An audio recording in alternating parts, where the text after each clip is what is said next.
मजहबी लोग अंधे लोगों की तरह होते हैं। गरीब चीजें देखिए कि यसाया बाब 59 आयत 10 में क्या कहता है। हम दीवार को अंधे की तरह टटोलते हैं, हाँ यूं टटोलते हैं कि गोया हमारी आंखें नहीं।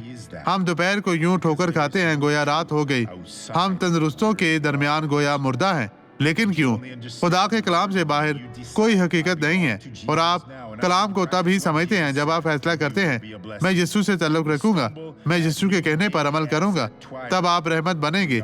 मेरे दोस्तों, आप किसी तारीख जगह में नहीं हैं, आप खुदा के हजूर हैं। उठें, खुदा के सामने अपने गुनाह का इकरार करें, माफी मांगे। ऐसा करें, उससे पूछे कि वो आपको यीशु के साथ अहद में वापस रखे, और आप बहुत खुश हो जाएंगे। खुदावंद आपको माफ करेगा और आप बरकत पाएंगे। अब ये गवाही देखें। क्या हुआ था, मुझे बताएं, क्या था? मुझे इस घुटने में पहले ही मसला था, ये 1 साल से चल रहा है। डॉक्टर ने कहा कि मेरे घुटने में पानी है, मैं बैठ नहीं सकती थी और कुछ भी नहीं कर सकती थी।